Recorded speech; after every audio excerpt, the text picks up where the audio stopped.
For more discussion on China-Philippines relations first consultation meeting on the South China Sea, we're joined in our Beijing studio Mr. Yang Xiyu, who is a senior research fellow from the China Institute of International Studies. Welcome to our program, sir. Joining us in Manila, we are having Mr. Richard Hidarian, political science professor at De La Salle University in Manila. Welcome as well, Professor. Professor Hidarian, I want to start with you. This bilateral consultation mechanism, hard to come by, yet eventually we have something like this. How much can we expect about it on Friday? Well, I mean, first of all, this is a product of recognition by both sides, particularly the Philippines, that the two sides have to revive their institutionalized mechanisms for dialogue, which were almost frozen in the past few years when the Benigno Aquino administration was in power. And the idea there is that, of course, there are still disputes between the two neighbors, and those disputes have to be dealt with. And the best way to manage that is to revive those institutionalized dialogue mechanisms. And I think this is the first of its kind, and it's led by very able people. I mean, the Philippine ambassador there is Chito Santa Romana, who was based in China for 4 decades, so he really understands the country, and he's also someone I think who was capable enough to oversee not only the revival of bilateral ties, but also steering both sides toward finding a mutually acceptable compromise. Right. Mr. Yang, when His Excellency, Mr. Ambassador from the Philippines to China was being asked about exactly what are the positions of the Filipino side, he said this, he said talking points are still being prepared at this point. But what is important is there is a mechanism. Well, the mechanism actually will put a base for the stable bilateral relation, no matter what kind of sharp differences that have been there. And based on the stable base, the two countries will be able to manage the differences, and meanwhile to explore broader room for the cooperation in this maritime. So I think through this mechanism, China and the Philippines will open a new model to solve this complicated issue. Talking about this new model, Professor Hidarian, I really want to ask you about this because earlier there had been a lot of debate as to what kind of mechanism would help to solve the disputes of territories. Earlier, it is mainly only China discussing with ASEAN, which is a multilateral platform. China has been proposing to have bilateral, and it seems this time, sorry to cut you short, Professor Hidarian, this is the very beginning of it, Professor. I mean, definitely, I think the Philippine perspective is that there should be complementarity. Under the aegis of the ASEAN, there should be constant consultation between the two sides. As you perfectly know, there was just an agreement between China and ASEAN on a framework of a code of conduct. So the multilateral track is moving forward. What was lacking in the previous years was a bilateral track to complement the multilateral track. That's why this bilateral consultative mechanism is a very important thing. And I think it allows the two countries to have a much more focused discussion, much more frank discussion, to be more clear about their bottom lines and red lines in ways that they could not be under the aegis of the ASEAN, because ASEAN is based on consensus and it's a much more complicated mechanism. So the bilateral allows for the two sides to have much more frank and straightforward discussion. Think about it, Mr. Yang. I mean, earlier, China and the Philippines were the sharpest in differences when it comes to territory among all the other ASEAN nations. But now they are taking this pioneering step to show to the others there are ways to resolve it. This is a sea change. What is contributing to this dramatic change that we have seen right now? Well, I think no matter what kind of results coming out from the mechanism has opened. And nobody should expect a lot just with 1 day's consultation on Friday. But it opens a way for, number one, stabilizing this issue, and number two, try efforts to find a solution through equal footing and frankness consultations. Although it will take a long time and take a long way to reach that goal. Basically, this mechanism clarify the complex issue two levels of problems. Number one, how to manage and control and solve these differences among claimants. And number two, how to maintain the peace and stability, including freedom of passages. So regarding to the first category problems, bilateral consultations among and between claimants. And number two, consultation and negotiation between China and ASEAN. So that is the greatness, that is the importance for this mechanism. There seems to be some very interesting convenience, Professor Hidarian, because right now, Philippines is the rotating president of ASEAN. And we are seeing this bilateral mechanism being established. Certainly, this can be a case study that the ASEAN nations can study and also follow up with, Professor Hidarian. Well, I mean, first of all, we have to recognize here that the reason why Philippine-China relations are at a very blossoming stage is precisely because President Rodrigo Duterte, he's really expending his political capital to forge ahead with better relations with China. And I think at the heart of his calculation is improved bilateral economic relations. Remember, this bilateral consultative mechanism is coming only days after that mega summit, the One Road, One Belt Initiative Summit in China, where Duterte got to meet for the second time President Xi Jinping and also Premier Li Keqiang. And something very important also happened. China also offered a $500 million loan to the Philippine military, which has been quite suspicious of China and was quite trying to resist China's Duterte's opening of ties with China. But now I think even the Philippine military is willing to give benefit of the doubt, and I think the two sides are now also looking at having joint military exercises and signing new memorandum of understandings or agreements that allow the two militaries of the two countries to also have better confidence building measures and better relationship. So things are moving very fast, but I think Duterte has played a very important role in the revival of bilateral ties. What you're talking about are some of the concrete cooperation possibilities between China and the Philippines, even though it is in money way, but certainly it could pave certain kinds of way for becoming more trustful of one another once these projects begin. Mr. Yang, two infrastructure projects, two bridges likely to be built in the Philippines, and also a railway on the islands of Mindanao. These are all promised by China through the Belt and Road Initiative from China to the Philippines.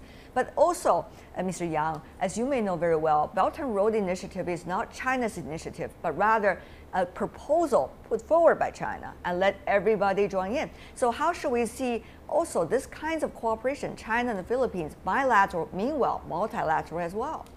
Well, first of all, China regards the Philippines as one of the important players and participants in the One Belt, One Road initiative or programs. And number two, when the two sides began to successfully manage the differences on the maritime, and then the two sides began to turn the broader range of cooperations supported by the One Road, One Belt program. So I think the bilateral relation will go into a golden period. Really golden period. Mr. Hidarian, Professor, you may know infrastructure project takes years to go through and complete. Will that be the foundation for further strategic trust between these two countries? Well, I mean, much will also depend on Duterte's relationship with the United States. As we all know, the other week, Donald Trump just called Duterte and invited Duterte over the White House. And based on what I know, there are plans for Duterte to visit Washington, D.C. around September, October, and then by November, Trump is expected to visit Manila for the East Asia Summit. So there are also some movements on the part of U.S.-Philippine relations. And I think to a great extent, that will impact how far Duterte can go in terms of his own pivot towards China. I think in the end, the Philippines might revert to the mean, whereby it will have good relationship with both sides, but not fully satisfy any of the two big powers. I think this is the dilemma that the Philippines is facing. The second dilemma the Philippines is facing is domestic pressure.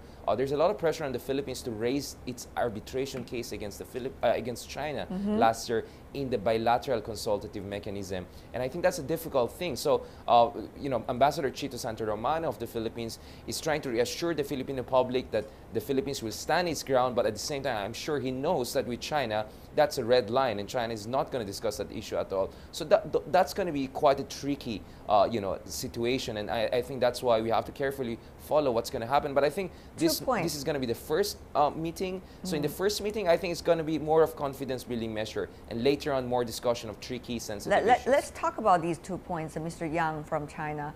First of all, it is about that specific China-U.S. Philippine triangle relationship. But many wonder, from China's perspective, is it a zero-sum game? Meaning, once the Philippines is getting better relations with the United States, would China feel scared about that because it would be yesterday once more? Or should Philippines or the United States feel scared if one of those parties is getting ever closer to China? Mr. Yang. Well, first of all, China recognized that the triangle relation is the reality. But what kind of way of thinking China has to deal with the triangle?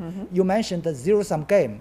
That is absolutely no way for China. China admit that if China go into the zero-sum game style to manage the trilateral, and all of the parties, including China, will lose.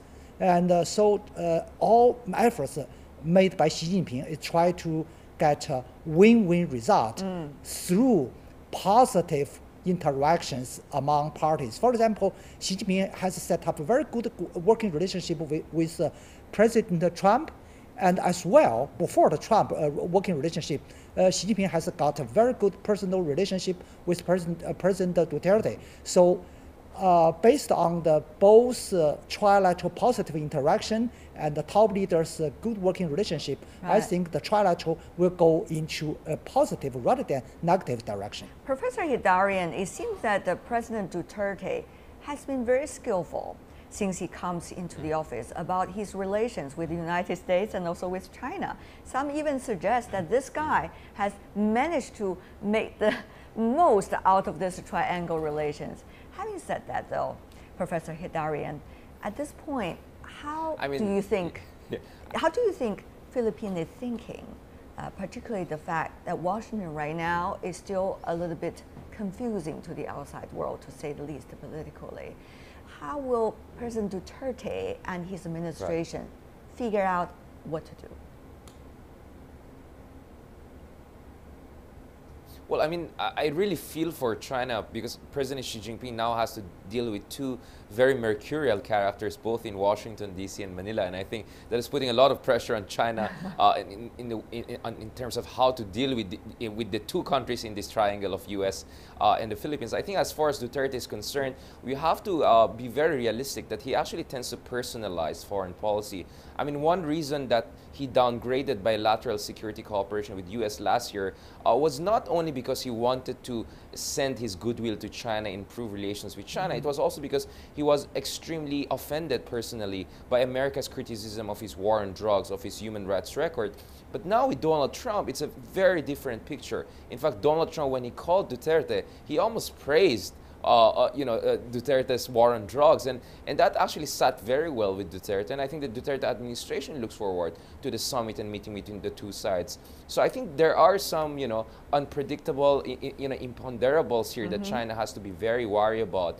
And the other thing is that sometimes there's a gap between what Duterte says and what his administration actually does. So like just the other day, Duterte said that the Philippines is not going to accept any aid from the European Union, and then now you suddenly have the Department of Foreign Affairs saying we have no idea about this announcement, and the Economy Minister, Mr. Pernia, saying that there was no consultation with me, I'm not sure this is final. So I think that's the other thing you have to keep in mind, that Duterte tends to be sometimes too spontaneous. So there's always a lag between what he says and what he wants and what his administration does. And I think that's why this is quite a difficult situation for China too, and that's why China has to tread very carefully in dealing both with the United States and the Philippines. Does China want to use the word difficult to describe the uncertainty right now, Mr. Yang, particularly dealing with a leader who is quite charismatic, like President Duterte? Well, and of course, President Trump back in Washington. Yep. Let me put it this way. Yes, China really facing difficulties to deal with and manage the trilateral relation. However, the advantage for China facing the trilateral is we have a different category of difficulties with the U.S. and with the Philippines, respectively. For example, we have a different issues with U.S. from the issues with the Philippines.